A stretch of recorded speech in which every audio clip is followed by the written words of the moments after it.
Alright guys, so it's a D700, still a good camera in 2019. Yep. I picked this one up here, about $435 on eBay. It came with an official MB10 grip. This is an official Nikon grip. I got two of these batteries with it, the EL4s. So at the time, we just back up here. Back in the day, when these things first came out in about 2008, I picked up a D700. I picked up the official battery grip.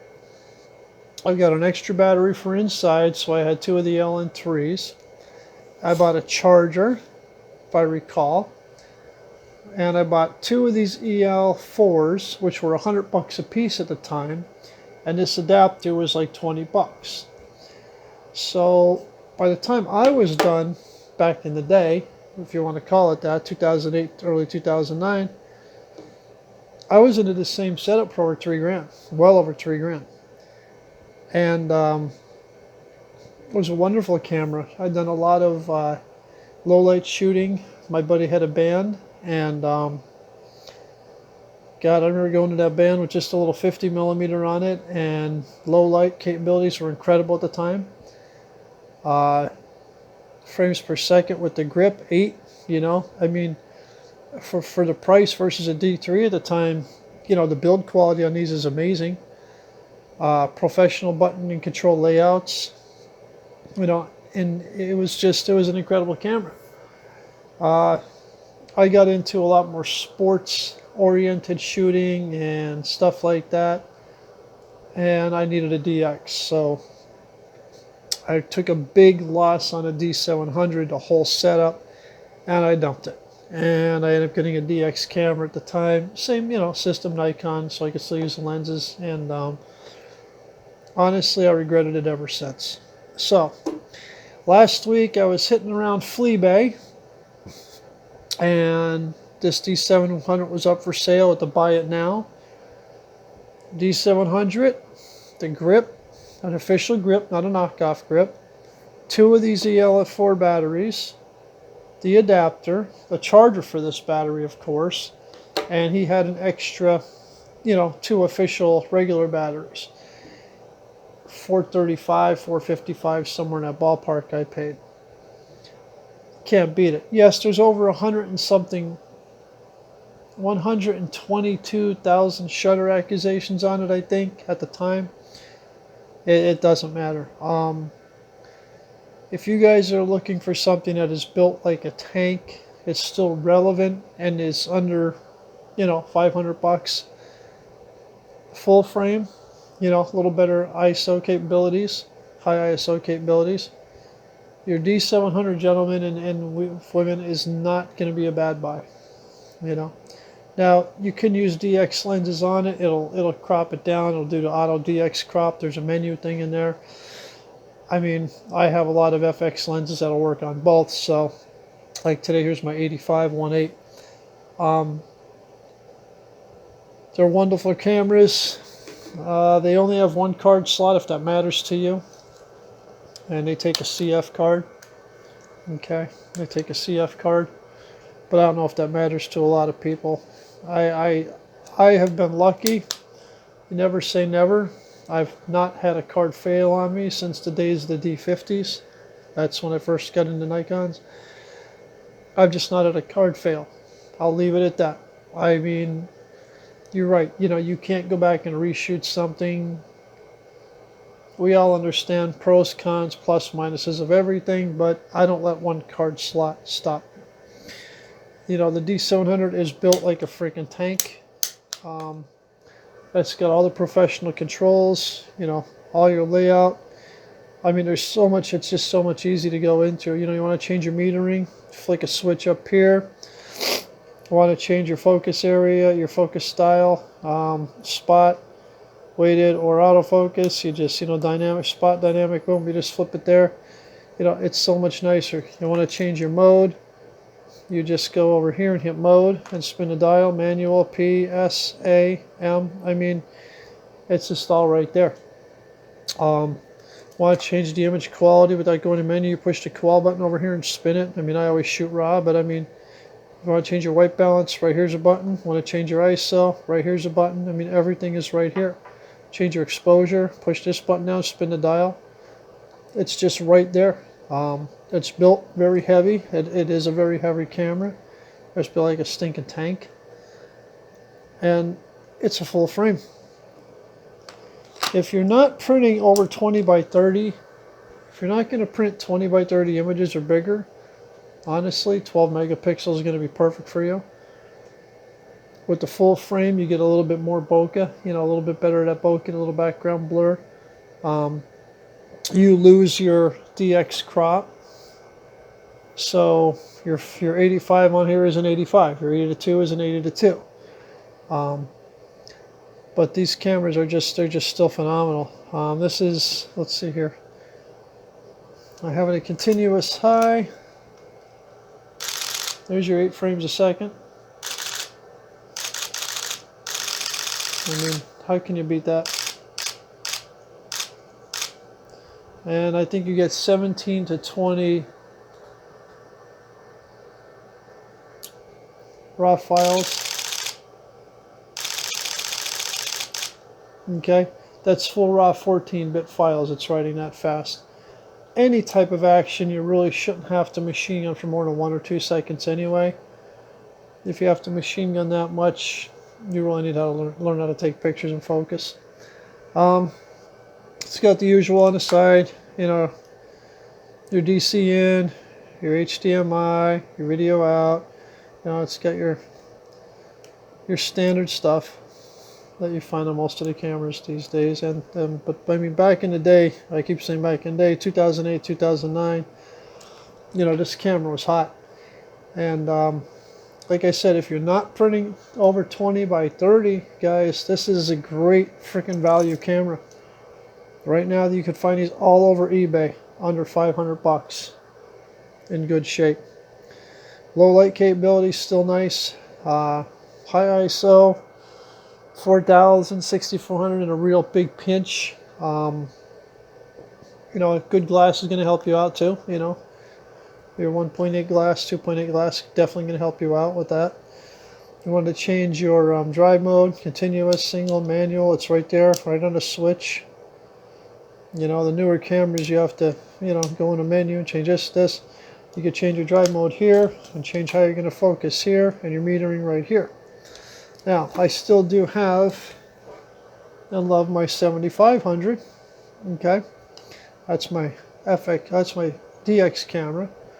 Now this, I would, you know, the low light capability on these is getting better as well.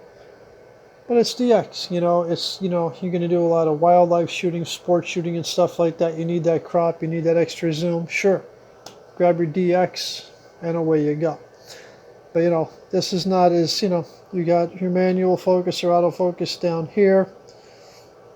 Okay, then you got to turn it on. You got to go into different menus to set up how you're going to focus. You got to push the button in, stuff like that.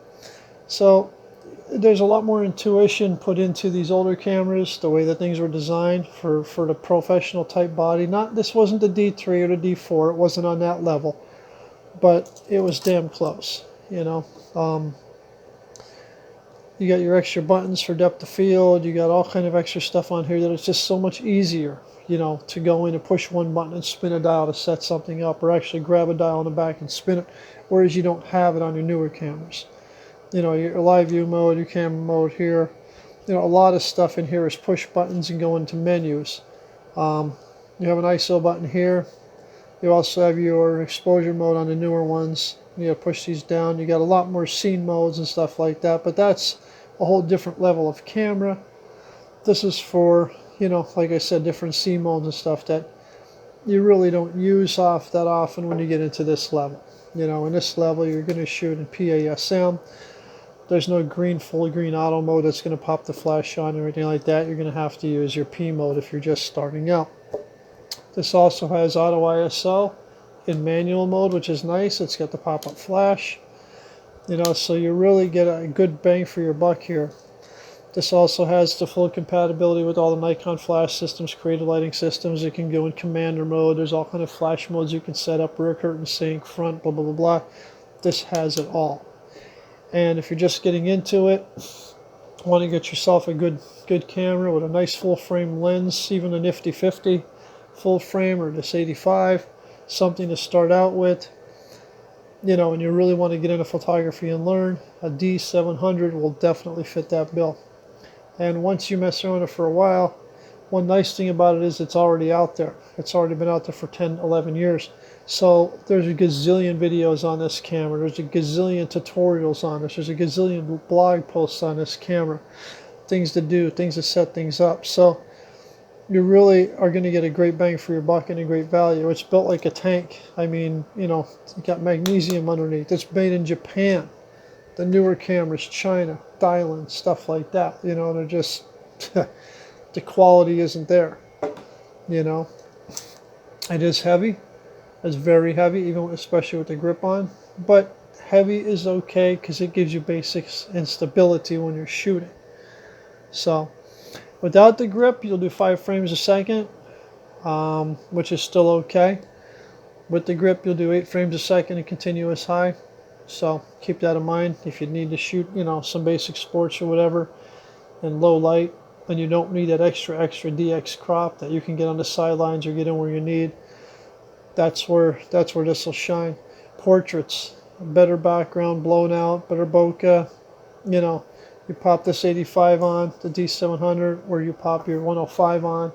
You got a beautiful portrait camera that'll do all the new lighting systems and everything like that. So, you know, you cannot go wrong for the price. It's actually a better value for somebody starting out that wants to get serious than some of the newer technology, so to speak, cameras, because this thing can do everything.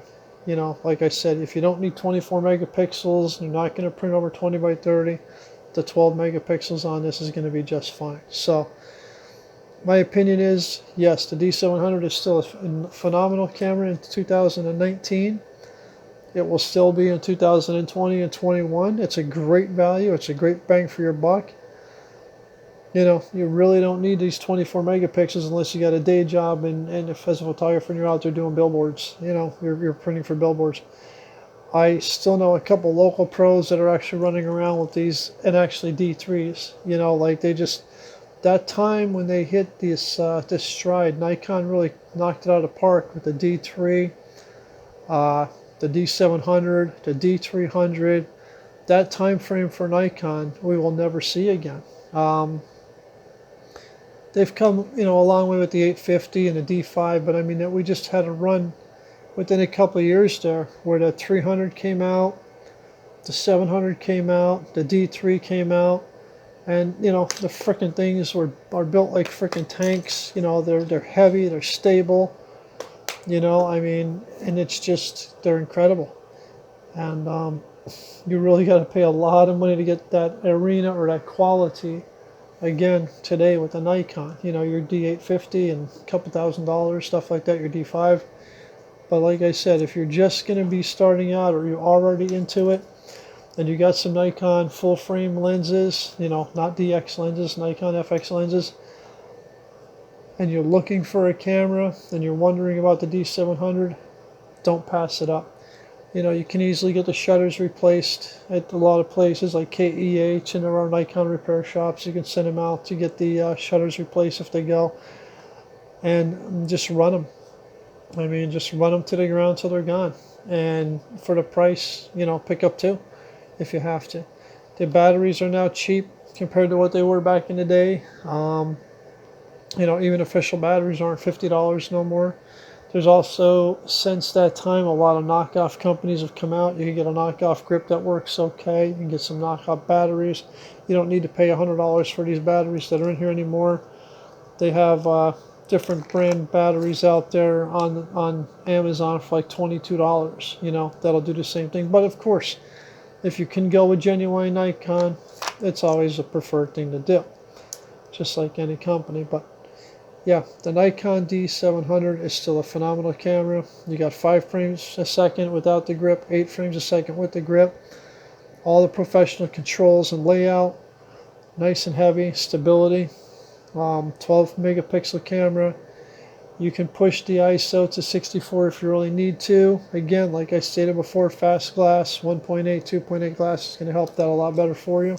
And in this realm, being in the full frame realm, you're going to want to be running a better glass anyway. You're going to get that better background blur, that better bokeh, better background separation, and you know, you're going to just be in that better level with your photography. And plus, without all the scene modes, it's going to force you to learn photography a lot better. Now, it may piss you off and not let you expand to that level, but I mean, you know, you're going to go out and you want to shoot landscapes. Well, on the lower end camera, you know, you just put it in like a landscape mode. Oh, okay, scene mode, landscape, click, click, click. That's fine, but all that's really doing is putting on ISO, auto ISO, and it's juicing up your f-stop, like an f16 or f18, you know. So if you really want to get back to the basics and learn, you know, there's no scene modes on here. You know, you click on mode, and it's just PASM. That's it. So you would go into, like, for your landscape, you know, you would juice your f-stop up to like an f16 or whatever. You'd slow your shutter speed down, you know, to whatever. Put on a tripod, put it in timer mode, 10-second timer, 2-second timer as an example, or put a cable release on it, put it in bulb mode. You know, there's all kind of things you learn to do. And it gives you a better satisfaction because you're actually learning something instead of just popping into a scene mode and hitting the button and walking away. So, again, that's all I can really say. The D700 is definitely still a beautiful, good working camera in 2019. You know, and if you're even beyond this and you want to look for something else, guys, the D3 is still an amazing camera. There's D4s out there for $1,500. You know, incredible cameras. So, but if you just want to get into a full frame camera, you want to invest in a D700 for a low price, get a grip on it. You can do some of your nice sports at 8 frames a second, and you can really have a good time with these cameras. And if something does happen to it, you're not out a lot of money. You know, if it breaks in a week or a month or a year, you're out a couple $100. And hopefully by then you've shot enough to learn to see if you want to go up to a D4, a used D4 or a D5 or something in that realm. But I don't do a lot of big printing. I don't need anything. You know, most of the pictures are on the web, or you hand them to a client on 8x10 or 8x12. That's pretty much where my work stops. I don't really need to get into these higher end cameras where I get all this megapixels I don't use. Now, what's nice with the FX is I have that 20-something megapixels, and I can crop. And I can zoom in and crop and stuff like that. Plus I get the crop factor. But this is a different story. This will be more for, this way you do your wildlife and sports and stuff like that. You would be into the D500, D7500 realm. Stuff like that. Where you need to crop a lot to really get into that zoom and you can't get close. But if you can shoot things where you can get close enough with your 80-2 or your 70-3, which is nice. The original 70-300 VR with the red label still is FX compatible. Still works on these, and it's actually a damn good lens. You load this up on an 85, an 80-200, a 70-300, a 17-55, or the 14-24, and a 24-70. You got yourself a hell of a package, and you're saving so much money on buying a new body that you can dump that money into a lens. You know, you can get the 80-200 for $1,200 now. So you have an 80-200 out there. Actually, in reality, you can take this camera for a D700 for figure $450 off eBay. You can go over to Use Photo Pro and type in 80-200 Nikon, get a used 80-200D Nikon lens that is full frame, that'll work on full frame and DX crop for about $500. For $1,000, you got yourself one hell of a nice setup. And you know, a couple decent CF cards, which are really, the CF cards are pretty cheap nowadays compared to SD cards. So, you know, I mean, if you really want to take yourself to the next level, learn a lot more about your camera, have the professional controls, learn a lot more about settings, get yourself into that realm. if you know, you can find an old D300 or D700 laying around on eBay very cheap. The D300 is like this is baby brother. The D300 is the DX model of the D700, you know, in a sense. And the D700 is the FX model, which was kind of like the D3's baby brother. You know, they were in that realm. But you can't go wrong with a D700. You just cannot go wrong. And yes, even 11 years after they've been popped out, they're still a good camera. I got not much more to say about that. I'm getting very repetitive. But look around, watch some videos. Go to Google and type in D700 images on Google Images. Watch the, take a look at some of the images people have taken with this thing and just blow your mind. And you can get these used all day long for a couple $100. Thanks for the time.